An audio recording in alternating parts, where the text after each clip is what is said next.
Hi everybody, it's Mrs. Janowski, and today's story is called Mr. Peabody's Apples by Madonna. So I think it's really an amazing story. Let's listen.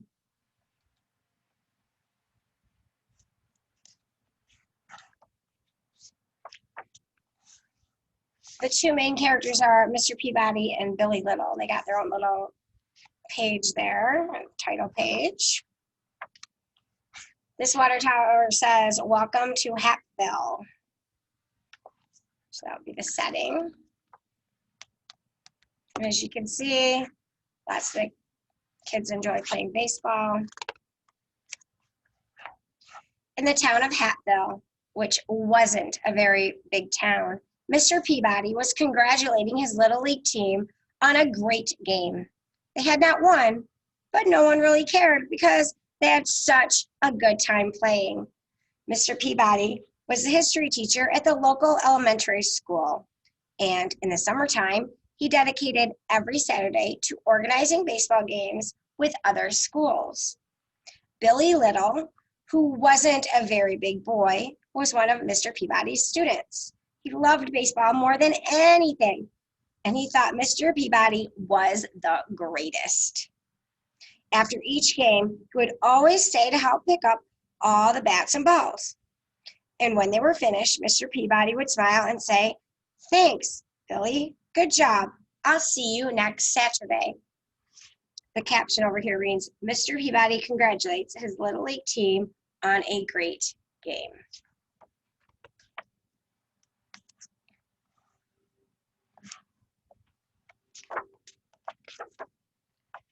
Then he would start his walk home along the main street of Hattville, which wasn't a very big street, waving hello to everyone he knew, and everyone would wave hello back. Along the way, he always passed Mr. Funkadeli's fruit market. Here, Mr. Peabody would stop and admire Mr. Funkadeli's fresh apples. He would pick out the shiniest apple, drop it in his bag, and continue on his way. Across the street, Tommy Tittlebottom watched with curiosity as Mr. Peabody walked away with the apple. "That's strange," Tommy said to himself.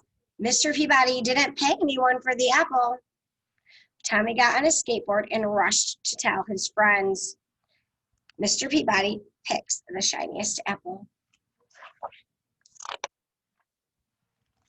The following Saturday, Mr. Peabody's team played another game, and they lost, as usual. But no one seemed to care because they'd had such a great time playing. Billy picked up the balls and bats, and Mr. Peabody set off on his walk home. He waved to everyone he knew, and they waved back. Once again, he stopped outside Mr. Funkadeli's fruit market, picked up the shiniest apple, dropped it in his bag, and continued on his way. Across the street, Tommy Tittlebottom and his friends watched Mr. Peabody, and they were amazed at what they saw. They couldn't wait to tell all their friends, who told their parents, who told their neighbors, who told their friends in the town of Hattville, which wasn't a very big town. Tommy and his friends are amazed at what they see. The Saturday after that, Mr. Peabody was standing all alone on the baseball field, wondering where everybody was. Then he saw Billy walking toward him with a sad look on his face.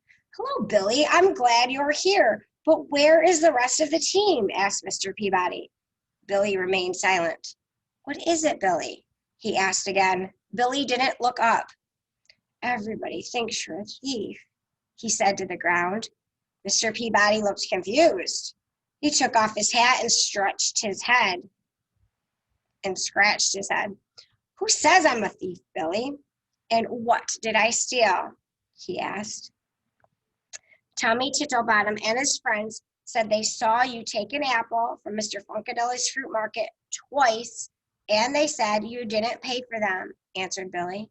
"Ah," said Mr. Peabody, putting his hat back on his head. "Let's go to talk to Mr. Funkadeli about it, shall we?" Mr. Peabody wonders where everybody is. "Everybody thinks you're a thief." They walked down the main street, which wasn't a very big street, and Mr. Peabody waved to all the people he knew, but now some of them did not wave back, and some pretended they didn't even see him. They finally arrived at Mr. Funkadeli's fruit market. Out popped Mr. Funkadeli, who said, "Hey, what are you doing here, Mr. Peabody? Why aren't you at the game?"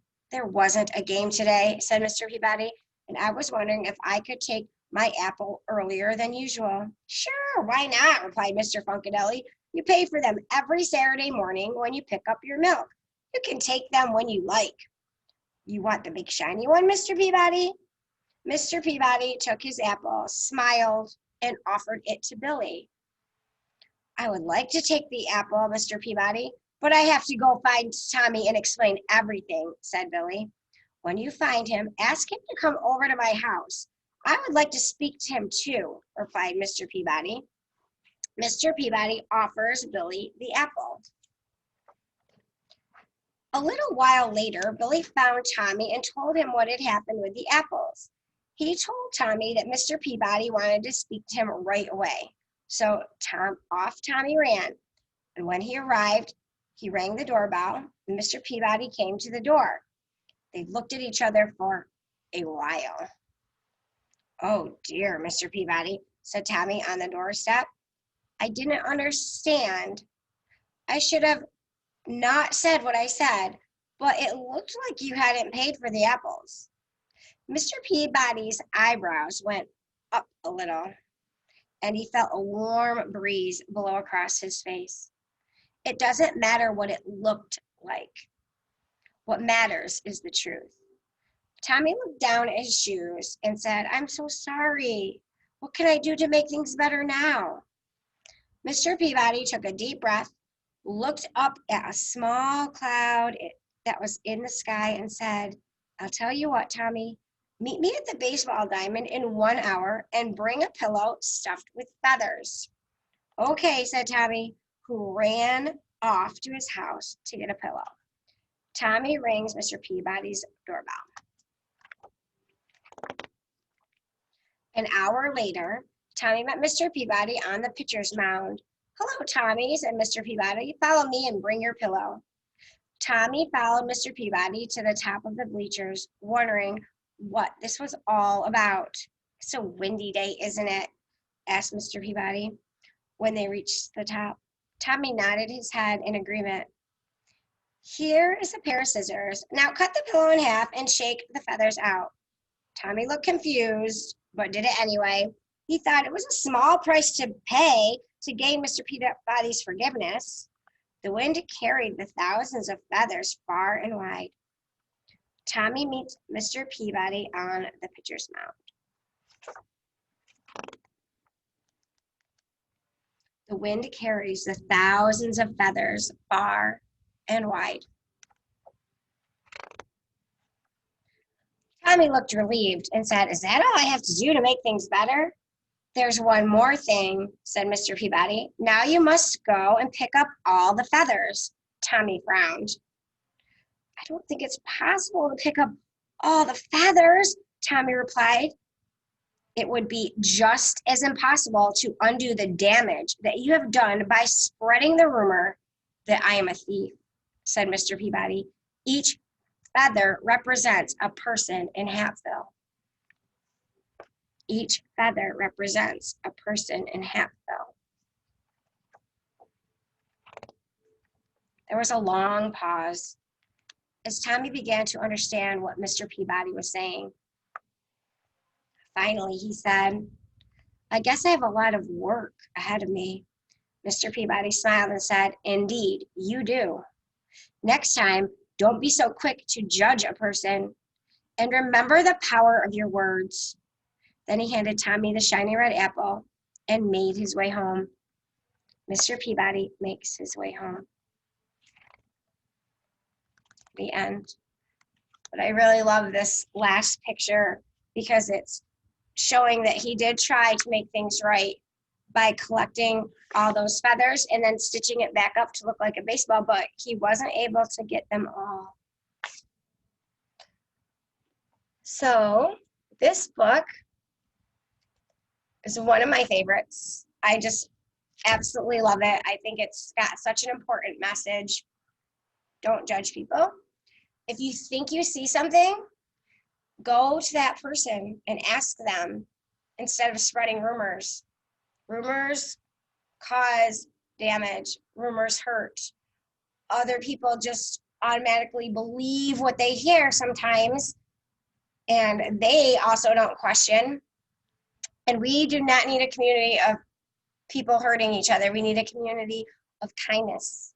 So if you have nothing nice to say, then maybe you shouldn't be speaking. If you can't think of something nice to say about somebody else, then don't say it. If you're not sure what somebody's up to and you want to know, you're curious, ask them. They might tell you, or they might tell you it's none of your business, and you're going to have to accept that too. We don't judge each other because we don't want to be judged. Okay, go spread the love and the light. Thank you.